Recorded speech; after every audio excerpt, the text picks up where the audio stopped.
उल्लू को दिन में नहीं दिखता और कौवा को रात में नहीं दिखता। दोनों उस वृक्ष पर थे। जाकर देखिए कि रात दिन के समय एक कौवे ने जाकर एक उल्लू के घोंसले से उनके बच्चों को अंडों खींच के मारा। उल्लुओं को जो समूह था रात्रि दिन में प्रतीक्षा करता रहा, लेकिन जब रात्रि आई तो रात्रि में पक्षी कौवा को दिखता नहीं। कहा उल्लू ने अपना परिवार समूह इकट्ठा किया। इकट्ठा करने के बाद जहां कौवों का झुंड था अचानक आक्रमण कर दिया। कौवों को तो रात में दिखता नहीं, झुंड करके समूचे कौवा जितने भी उस पेड़ पर थे सब मृत्यु में भाग। अश्वत्थामा ने कहा बस मित्र शिक्षा मिल गई, इसी नीति के बल से आक्रमण करना है। इस नीति से, इसीलिए इस नीति का नाम ही पड़ गया काक उलुक्तो न्याय। युद्ध की कोई नीति थोड़ी होती है, युद्ध तो युद्ध होता है, युद्ध किसी भी तरह जीता जाए। युद्ध में फिर धर्म, फिर महाभारत जैसे युद्ध में फिर धर्म किस पक्ष में था? प्रारंभ में तो जरूर प्रश्न हुआ धर्म क्षेत्र कुरुक्षेत्र, लेकिन जब युद्ध प्रारंभ हुआ तो न फिर कहीं धर्म रहा और फिर न तो कहीं अधर्म रहा, फिर सिर्फ युद्ध हुआ। इसलिए बोले कि हमको नीति मिल गई,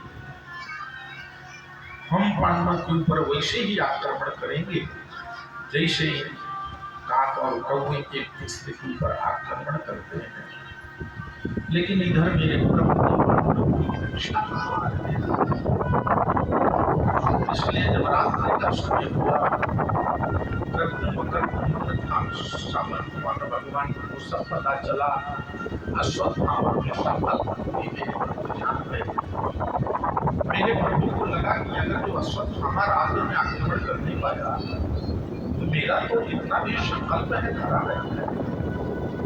इसलिए भगवान रात्रि की शिविर में नहीं पाते और पांचों पांडवों को रात्रि की उठाकर सहित चले थे।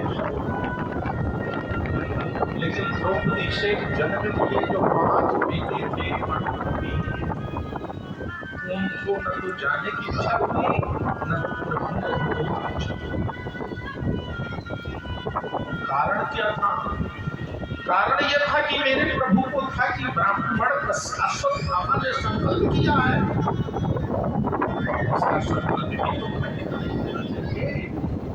तो ना पांडव सही, पांडव के जो पुत्र हैं वो भी तो पांडव ही हैं। अरे महाराज पांडव की वंश परंपरा में तो भी ना ये पांडव सही, ये पांडव सही।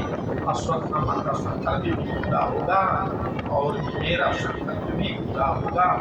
परिणाम ये हुआ कि भगवान पांडव को लेकर जब शिविर के बाहर निकले तो सहित अश्वत्थामा कृपाचार्य और कृपाचार्य को शिविर के बाहर खड़ा कर दिया, अंदर प्रवेश किया और सोए हुए 5 बेटों के सिर काट के एक कपड़े के बाद शिविर के बाहर आए और शिविर में जब सैनिक आए उन सैनिकों को मार काट के आग लगा के बस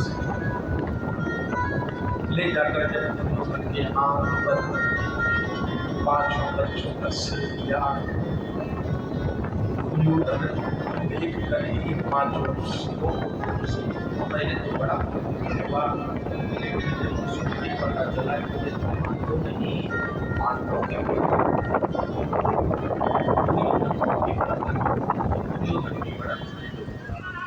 बोली इनको मार के बेहतर पूछो क्या किया।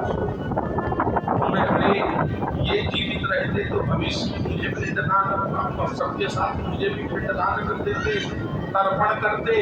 इनको मार के तो तुमने कोई तर्पण देने हवा भी नहीं छोड़ा।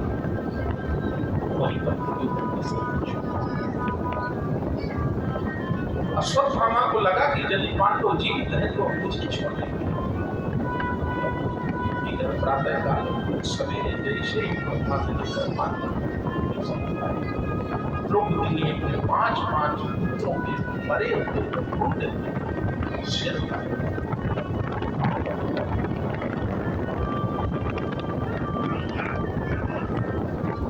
लेकिन इतना ध्यान रखिएगा कि ये कृत्य के बाद भी